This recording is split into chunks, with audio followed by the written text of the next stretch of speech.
ప్రస్తుతం మనం రీజన్ 1లో ఉన్నాము. రైతులు ఉన్నారు, వాళ్ళ సమస్యలు ఏంటి, ఎట్లాంటి సిచ్యువేషన్లో వాళ్ళు నష్టపోతున్నారనే అంశం పైన మాట్లాడదాం. ఎట్లా ఉంది మీ పరిస్థితి, ఎట్లా ఉంది? మొత్తం సంవత్సర కాలంలో మీరు ఆ విత్తనాలు అవన్నీ తీసుకొని పండిస్తారు, చివరికి ఇక్కడ మార్కెట్ దగ్గరకు వస్తే ఎట్లా ఉంది అసలు పరిస్థితి? పరిస్థితి అయితే కొంచెం దారుణంగానే ఉంది ఈ సంవత్సరం. గత సంవత్సరంతో పోల్చుకుంటే ఈ సంవత్సరం చాలా పరిస్థితి బాగా బాధాకరంగా ఉంది. కంపెనీ వారు, టొబాకో బోర్డు వారు ముందు రైతులకి సహకరించాలి. సహకరించకపోతే రైతులు అనేవాళ్ళు చాలా ఇబ్బంది పడతారు. అటు చూస్తే కూలి వాళ్ళు ఇక్కడ బేళ్లు పోక, అటు బ్యాంకులో డబ్బులు రాక, బేళ్లు పోతేనే కదా డబ్బులు వచ్చేది. ఆడేమో పచ్చాకు వాళ్ళు కానీ, కొట్టిన ఆకు కానీ, క్లియరింగ్ చేసిన వాళ్ళు కానీ, మొత్తం గ్రేడింగ్ వాళ్ళు కానీ, కాల్చిన టోకర్ కానీ ప్రతి ఒక్కరు ఇంటి ముందుకు వచ్చి డబ్బులు అడుగుతున్నారు. మేము ఇక్కడ రాంది అక్కడ వాళ్ళకి తీసుకుపోయి ఇవ్వాలంటే ఎలా తీసుకురావాలి? కొంచెం పరిస్థితి బాగా దారుణంగా ఉంది.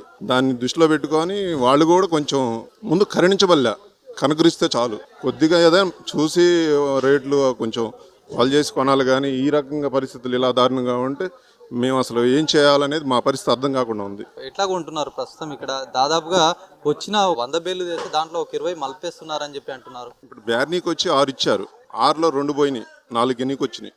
మంచి రకం అనేది అన్నీ ఒకలాగా పండవు కదా. మంచి రకం అనేది కొంటున్నారు, ఇట్లాంటి కొంచెం తక్కువ రకం అనేది వెనక్కి పంపిస్తా ఉన్నారు. మొత్తం పండాలంటే 30% మంచిది పండుతుంది ఈ సంవత్సరం కాలాన్ని పరిస్థితి, ప్రకృతి వాతావరణం బట్టి. 70% తేలకాటి మాడు, లోగ్రేడు ఇది దిగినాయి. 3% మనకి ఇది 30% నెంబర్ పండింది. నెంబర్ మొత్తం ఫస్ట్ లో పెట్టుకుంటా వచ్చాం, అయిపోతే ఇప్పుడు లోగ్రేడ్ పోతామంటే మళ్ళీ వెనక్కి వస్తా ఉన్నాయి. పరిస్థితి కొంచెం విషమంగా ఉంది, చాలా బాధాకరంగా ఉంది. ఎట్లా ఇక్కడికి రాగానే వ్యాపారుల పరిస్థితి మీకు ఏ విధంగా, వాళ్ళు ఎట్లా న్యాయం చేస్తున్నారా, లేకపోతే ఎట్లా వాళ్ళు కొనుగోలు ఎట్లా చేస్తున్నారు? అసలు బోర్డు వాళ్ళు అదనంగా ఇచ్చారు మాకు, దాని ప్రకారం కూడా కొనటం లేదు. మేమేమో పొలాలు కౌలు తీసుకొని వేసాము. వేస్తే ఇప్పుడు 6 బ్యానీల సరుకులో 36 చెక్కులు తెస్తే 6 కొన్నారు, 30 బేళ్లు ఇంటికి వెళ్ళిపోతున్నాయి.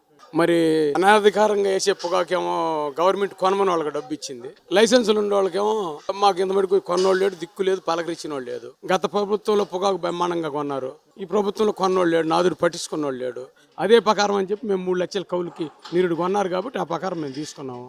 ఈ ఏడు పూర్తిగా మొత్తం మేము లాస్, బ్యానికి 5 లక్షలు లాస్ వస్తుంది. మరి మేమేం చేయాలి? ఈ బేళ్లు మొత్తం నాయి, ట్రక్ ఎన్నికిపోతుంది. మీది ఎక్కడ? గురవారెడ్డిపాలెం మాది. ఎన్నేసారి ఈసారి? 35 ఎకరాలు వేసా. అది పోయినసారి ఎన్ని వేసారు? పోయినసారి 35 ఎకరాలు వేసా. పోయినసారి బాగుండేనా అంత కొనుగోలు? లాస్ రాలేదు. ఒక రకంగా తలా 10 రూపాయలు మిగిలిన షాకిరి చేసినందుకు. 7 తలా 5 లక్షలు గుచ్చుకుంటున్నాయి. నీకెవడు పట్టించుకున్న నాదులు లేడు. ఇది లైసెన్స్ ఉండ బ్యానీలు పొగాకు బోర్డుది. ఆ బర్లీ పొగాకు డబ్బు ఇచ్చాడు గవర్నమెంట్, దీన్ని పట్టించుకున్నవాడే లేడు. ఇప్పుడు మీకు ముఖ్యంగా ఏ పంటకైనా రైతులకు రైతు సంఘాలు కూడా ఉంటాయి. మరి రైతు సంఘాల ఆధ్వర్యంలో ఒకడు మాట్లాడితే ఒకటి పట్టించుకునేవాడే ఉన్నాడు. అది రైతు సంఘాలు ఏముంది? నిన్న ఒకడు 3 ట్యాలీలు తీసుకుని నేను ఒక ట్యాలీ ఇమ్మన్నా ఇవ్వాల. ఇక్కడ రైతు సంఘం ఉందా? రైతు నాయకులు అనేవాళ్ళు వీళ్ళు మాట్లాడుతున్నారు. వీళ్ళు పట్టించుకున్నాడు ఉన్నాడా? ఇది ఈ రకంగా ఎందుకు పోతున్నాయి బేళ్ళు అనే సంగతి తెలియ మళ్ళీ తిట్టబాకేంద్రా, తిడితే మాట్లాడతారు. వ్యాపారులు ఏంటి అసలు? వేలం నడుస్తుందా? వేలం నడుస్తుందా? ముఖ్యంగా వేలం సరిగేస్తే ఇట్లా వాడు చెక్కులు ఇన్ని సిఆర్ చేస్తున్నారు, దేని చేస్తున్నారు అని అడిగేవాడు ఉన్నాడా? పన్ను బేళ్ళు కూడా రేటు పెంచేస్తే సిఆర్ చేయటమే, దాంట్లో డ్యామేజ్ ఉండదు, ఏముండదు. మరి దేనికి? మీరు గాలి గుర్తే పొడివై గాలికి పోయిన పొగాకు కూడా కొన్నారు. మరి ఈ సంవత్సరం ఎందుకు కొనలేదు? గవర్నమెంట్ ఏం సరిగా పట్టించుకోవాలి. ఒడ్డు వేయలేనప్పుడు 30 క్వింటాలకి అయ్యి ఇన్ని క్వింటాలు ఇయటం ఎందుకు? మా తాడు తెంచడం ఎందుకు? మీకు ఎకరానికి ఎంత నష్టం పరంగా చూస్తే ఎట్లా ఎంత వస్తుంది అనుకున్నా? 80,000 కంపల్సరీ వచ్చింది. వడ్డీలతో కూడా ఎకరాకి 80,000 మాకు లాస్ వస్తుంది. 60,000కి 20,000 కాదు, 80,000 లాస్ వస్తుంది. ఇంకా పైనే పడతాయి. చూడొచ్చు, రైతులైతే తమ ఆవేదనను వ్యక్తం చేస్తున్నటువంటి పరిస్థితి. గత సంవత్సరంతో పోలిసి ఈ సంవత్సరం గత ప్రభుత్వం చెప్పింది కాబట్టి మేము వేస్తే మళ్ళీ ఇప్పుడు తిరిగి ఇట్లాంటి పరిస్థితి వచ్చింది, లాస్లో ఉన్నామని చెప్పేసి రైతులు తమ ఆవేదన వ్యక్తం చేస్తున్నారు. మాట్లాడడం ఎట్లా ఉంది పరిస్థితి? అంటే గతంతో పోలిస్తే ఈసారి ఇంకా పరిస్థితి ఎట్లా ఉంది? దారుణంగానే ఉంది. ఈ సంవత్సరం ఎకరానికి వచ్చి ₹1,00,000 లాస్. ఇప్పటికే చూస్తున్నాం. 60% కూడా కొనాలి, చెక్కులు 40% కొనాలి. ఆడొకటి మిగతా ఎన్నికి వెళ్తున్నాయి. ఏం మరి ప్రభుత్వంకు మీ రైతులకు సంబంధించి ఏం చెప్తారు? ఏం చెప్తారు? మమ్మల్ని పట్టించుకుని ఆదుడు లేడు.